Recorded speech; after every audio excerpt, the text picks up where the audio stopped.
Paris, c'est là d'où je viens. Et ça, c'est moi à 9 ans, au départ du Vendée Globe. Parce que le seul sport qui m'a fasciné depuis que je suis petit, c'est la course au large. C'est bon, c'est parti. et on François entend Gabard derrière nous la clameur. François Gabard, qui gagne le vainqueur Vendée Globe. Mais à Paris, les opportunités en voile, il n'y en a pas beaucoup. Mais il y a 3 ans, je me suis lancé. J'ai appris les bases sur la Seine et je me suis démerdé pour rentrer dans le monde de la voile.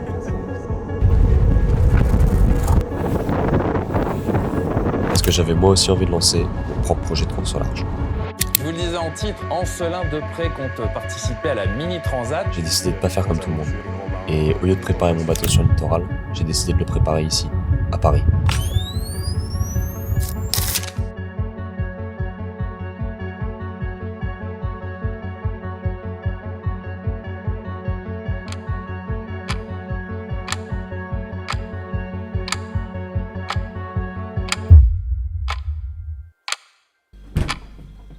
Quand j'ai lancé ce projet de participer à cette course, traverser l'Atlantique en solitaire et sans assistance, je me suis dit il faut absolument que je fasse un documentaire de tout ça. Bon les gars, aujourd'hui on se retrouve à travailler sur le bateau. Et en ce moment on est dans la première étape de la préparation du bateau. C'est-à-dire qu'on est en train totalement de le mettre à nu. Et c'est la première étape juste avant de passer au ponçage, quoi. Quand j'ai pensé à ce documentaire, j'ai réfléchi au storytelling de ce documentaire, à qu'est-ce qu'on allait raconter et comment on allait le raconter. Et du coup, j'ai organisé la chose de cette façon-là, c'est-à-dire que là, vous nous accompagnez dans une journée de travail sur le bateau. En fait, une journée de travail, pourquoi c'est intéressant d'un point de vue storytelling, c'est que il nous arrive mais constamment des merdes. Constamment, il nous arrive un truc auquel on s'était pas forcément préparé. Ouais, JP, comment ça, mon gars? C'était la soirée, fatigué? Ouais, non, ça, c'est bien, c'était drôle, et toi? Voilà, tranquille, hein. T'as ramené croissant pain au chocolat. Ah, c'est parfait, bah écoute, j'ai préparé un petit café là. Avec Jean-Pierre, on s'est rencontrés à peu près il y a 3 ans, en fin 2023. Ouais, on s'est rencontrés fin 2023 et on s'est un peu liés d'amitié. Et derrière, moi, j'ai pu l'aider sur ses projets. Je connais personne. En vrai, je peux voir avec l'atelier d'Aubervilliers. La rencontre avec Ancelin, alors c'était sur la Transat, c'était sur le village départ de la Transat 2023. J'étais venu avec le club de voile d'Evry, donc c'était le club de voile où j'ai commencé la voile. Et c'est là où j'ai rencontré pour la première fois Ancelin en perso. Jean-Pierre, ami à moi, qui est skipper de course au large en fait. Ouais. Et pour la petite histoire, en fait, on s'est rencontrés il y a quoi, il Il y a 3 ans. y a 3 ans Allez, 3 ans et demi, ouais, il y a 3 à ans. la Transat Jaguar. Ouais, quand je préparais le Mussolo 40, un classe 40 pour les Brésiliens. Ouais. Et en fait, t'es venu avec le club de voile. ouais, parce qu'en fait, on a commencé tous les deux la voile à Évry. Et puis j'ai eu écho de ce gars-là et tout. On a été le voir au village départ. Et puis après, j'ai été le voir à Barcelone au bateau. C'est ça, ouais, t'es venu moi, quand j'étais basé à Barcelone, t'es venu me voir et après on a gardé contact. Ouais. Et dès que t'as su que je laissais mon mini, et là, tu t'es dit bango, Ouais. tu viens quoi. Et Tu t'es dit tu quoi, peux là s'acheter aussi. Tu t'es dit quoi la première fois que tu m'as vu? C'est qui ce con? Voilà, t'es une personne qui n'a pas de limite, donc c'est ça qui est intéressant de. Voilà, je vais t'aider avec ce projet, mais après bon, tu iras peut-être plus loin de la course au large. Tu vois. Dernière course? Raconte un petit peu quand même ta dernière Ma course. dernière course, je suis pas allé très loin, malheureusement, j'ai fait la Transat Café l'Or. La dernière grande course auquel il a participé, Jean-Pierre, c'est la Transat Café l'Or. Bonjour à tous et bienvenue au Havre pour cette émission spéciale. Presque 2 heures d'antenne pour vous faire vivre au plus près le départ de cette 17e édition de cette transatlantique en double. Malheureusement, c'est l'édition 2025 de la Transat Café l'Or. Elle s'est pas bien passée pour tout le monde. Mayday. On a chaviré. Je répète, le trimaran, Lazare a chaviré. Et c'est vrai que Jean-Pierre, il en a fait les frais. Vers 18h du soir, le 30 octobre, en fait, j'entends un crack depuis l'intérieur du bateau. Moi, la première chose que je demande, c'est s'il avait fait tomber son téléphone. Et je sors, je regarde le mât, les drisses, les voiles, tout est OK. Et quand je me retourne, je vois le safran, tribord qui commençait à partir. Et en fait, on avait perdu tout le bras de liaison tribord du bateau. Donc malheureusement, on a été obligé d'abandonner la course. Bon, petit déj pris, on va quand même aller bosser, parce qu'on est là pour ça. Et ça va être aussi l'occasion de présenter le bateau. Je l'ai jamais fait, donc présenter un peu comment c'est à l'intérieur. Bon, encore une fois, là, il est vide, donc c'est-à-dire qu'il il est tout démonté, il y a quasiment que la coque à nu, mais c'est quand même intéressant à voir.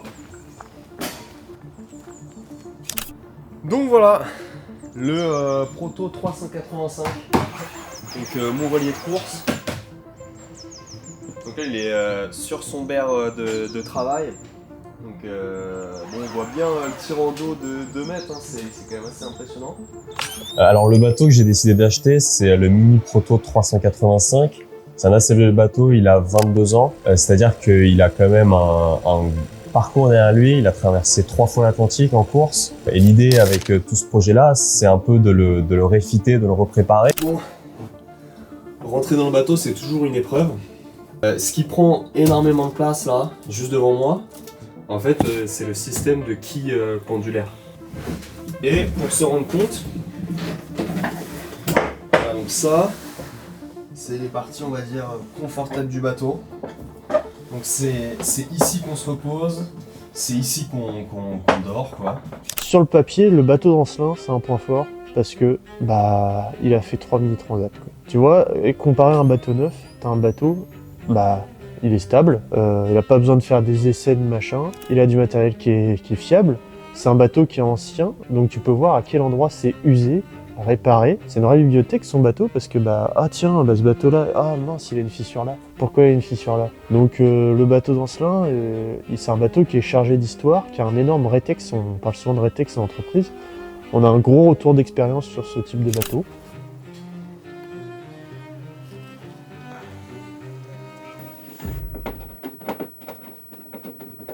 Bon, la présentation du bateau étant faite, on va commencer à bosser là.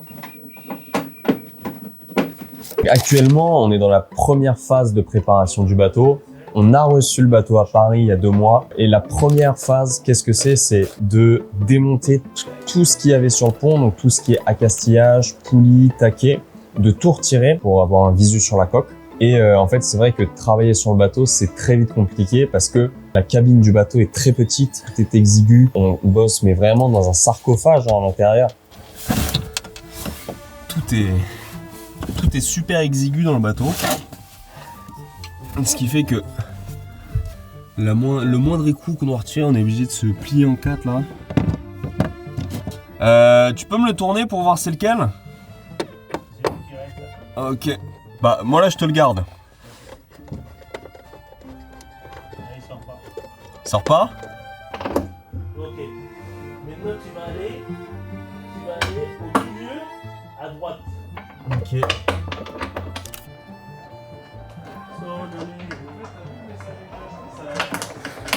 C'est de la merde. Non, il est très bien le messager que t'as acheté, t'inquiète.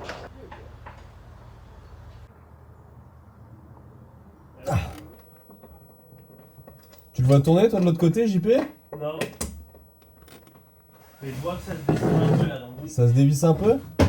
Moi j'arrive même pas à le faire bouger mais d'1 centimètre quoi. Ah ouais? Ok, attends. C'est bon, je commence à le dévisser là. Ok, bah je le tiens.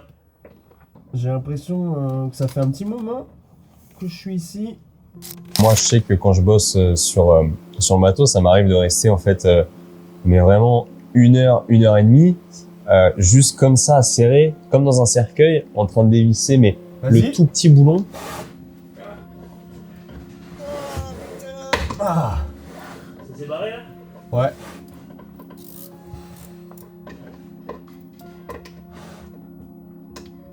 Vas-y. Et j'essaye, impossible. En fait, avec le temps, les pièces se sont soudées à la structure du bateau. J'essaye, ça saute. JP de son côté, pareil, ça saute. Avec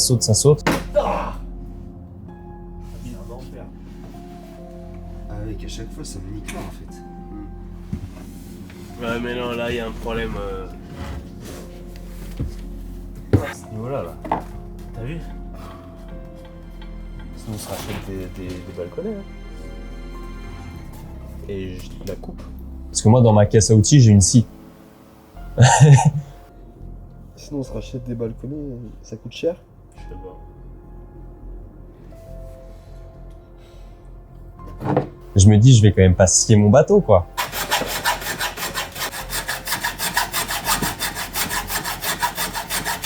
sur le coup de la scie, ouais, premièrement, pour moi, c'était interdit, quoi. Mais je pense que là, il y a eu un préparateur qui est mort qu'on a fait ça, parce que c'est vraiment quelque chose interdit. Oh putain, j'ai réussi. Alors là, pour l'instant, c'est vrai que on est à la première étape, donc on croirait pas que le bateau va finir en très bon état. Ouais, pour l'instant. Et là, pour Ok, l'instant. on finit, si tu veux, par une victoire. Ah bah là, c'est victoire. Hein. Non, Ah, je t'assure, on c'est finit victoire. avec le triangle et après c'est bon. Vas-y, triangle des Bermudes. Ouais, vas-y. Voilà un peu avant ça. T'es fatigué? Ouais, je pense. Je fais que de bailler. Hier, j'ai fait un truc qui s'appelle Eva. Je sais pas si tu connais. Ah bah c'est nous. Non, c'est Mini. Les endroits à Savigny Temple. Ouais. C'est quoi? T'en as fait toi? Non. C'est exceptionnel. C'est un truc de VR. C'est bon, vert? Non, de VR en mode. Hein? C'est des combats, mais en VR. Ah ouais? Tu tiens en très mauvais baby. Là.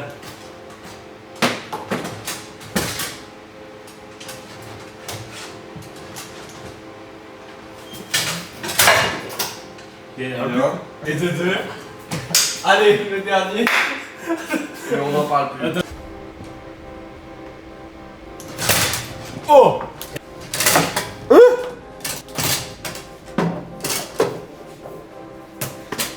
Y'a rien à faire. Y'a rien à faire. Bien joué. En vrai, très honnêtement, hein, je vais faire la confidence ici, mais je suis imprenable au baby. Mais oui, il doit quand même s'entraîner, hein, le gars. T'inquiète, quand on va naviguer, tu vas voir, on va faire bien.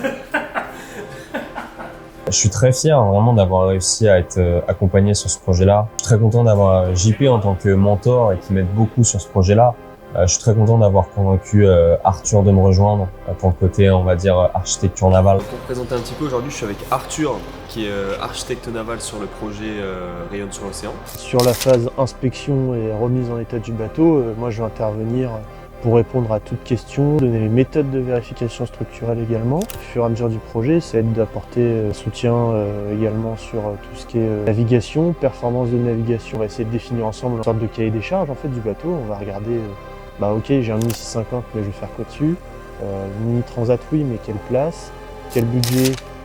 Quelles envies? Et on va regarder tout l'aspect technique et on va mettre à côté du rêve, on va mettre à côté un élément technique et une contrainte pour essayer d'y répondre. Alors, hop, et comme de par hasard, faudrait croire que c'est préparé. Hein.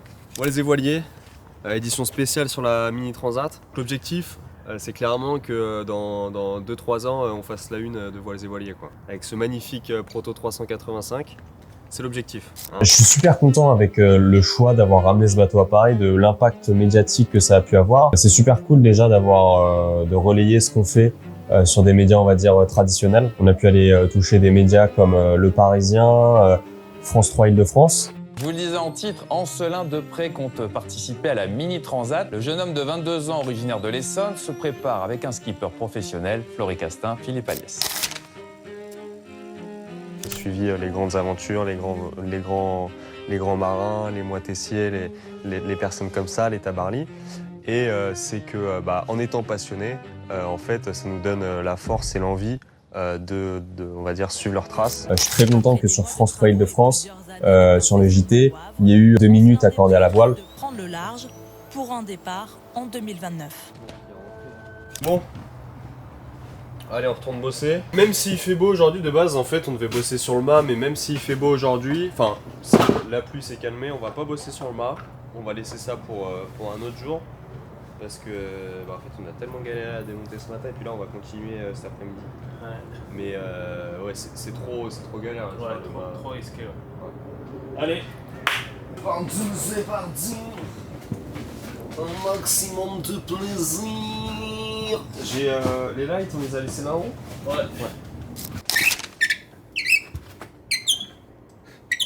Désolé les gars. Non, mais on apprécie ce genre de bruit. Donc on va défaire le rail de GV. Voilà, c'est ça. Donc on a. Ça c'est la vieille écoute de chariot qu'on va remplacer. Et là, il va falloir l'enlever, faire une révision sur tous des boulons qui sont juste là.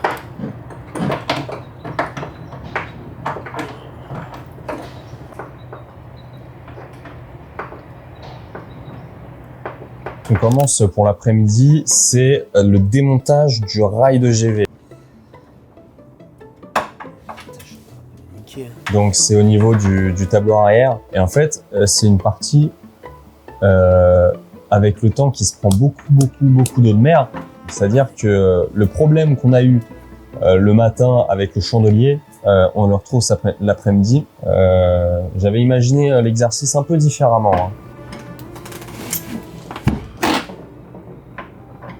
Non, mais quand t'as une situation merdique là comme ça, en espagnol, tu dis quoi? Mierda. Mierda. Mierda. C'est assez transparent comme traduction. Ouais. Mec, j'ai la flemme de resciller le bateau. Je pense qu'on l'a fait une fois, on va pas le refaire. Resciller le bateau? Quand? Et là, je me dis, mais je vais quand même pas resciller mon bateau, quoi.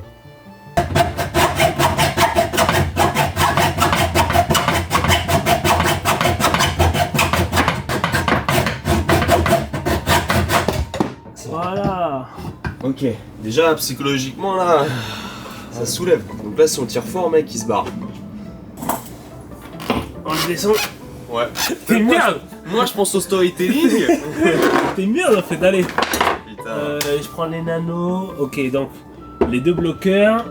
Le vérin, je te l'enlève. Et après, j'irai de l'autre côté. Et je pense que pour aujourd'hui, frérot. Ouais, pour aujourd'hui, ce sera bien. Allez, Je te on va. crois vraiment. Ah, tu commences? Bon, bah là, on est assez content quand même de la journée. Ouais, il reste que quelques trucs qui laissent quoi ouais, un week-end de travail. Non, mais de voir le bateau autant vide, c'est vraiment. Parce que là, il est arrivé depuis un mois. Et en un mois, on a réussi à tout retirer dessus. En parallèle de la gestion du projet, donc la com et tout. Donc, non, franchement, ça avance bien, quoi. Et c'est super, enfin regarde là, film de cockpit, il y a quasiment, à part la barre et le système de pilote, bah il y a quasiment plus rien, quoi. Et voilà, quoi, la journée elle se clôture comme ça, on a scié 2 fois le bateau, et les jours passent et on continue à bosser sur le bateau, et je me retrouve tout seul dans le cockpit du bateau. Bon, il est 19h41. Je suis sur le bateau. On a bossé toute la journée là. On a fini de démonter tout ce qu'il y avait sur le bateau, tous les équipements. Bah là en fait, j'ai un réel visu sur l'état structurel du bateau et je vois l'état. Je vois l'état du bateau. Je constate un petit peu ce que la mer a laissé comme trace sur le bateau. J'ai tous mes chandeliers, tous mes balconnets, j'ai tout scié, donc ça c'est mort. En fait, il y a un chantier mais énorme. Alors c'est bien beau hein, de prendre un vieux bateau, de se dire je vais embarquer avec moi un vieux bateau qui a une belle histoire et je réécris une histoire avec et on repart et tout, mais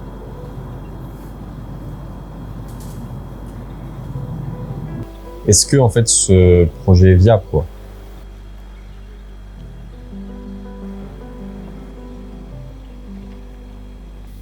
Il va pas être simple le projet. même financièrement. Ancelin est devenu propriétaire d'un bateau et le vrai défi c'est maintenant parce qu'il va falloir tout remonter, il va falloir le mettre à sa sauce, reposer les bonnes questions et c'est un enjeu, un défi qui prendra le temps qu'il prendra. Passer la ligne d'arrivée avec ce bateau, ça sera ma victoire aussi, donc ça c'est clair et net, donc c'est pour ça que moi je l'aide. Et maintenant le seul point sur lequel Ancelin devra travailler c'est sur l'aspect mental, l'aspect motivation et ne pas oublier aussi pourquoi il fait ça. Sincèrement, je suis prêt à faire le travail nécessaire, je suis prêt à engager le temps nécessaire pour remettre en état ce bateau-là. Et en fait, ce projet de participer à cette course avec ce vieux bateau, c'est un peu comme tous les projets que j'ai eu dans ma vie, c'est que j'y mets toute mon âme et ma sincérité et je vois un peu où ça me mène.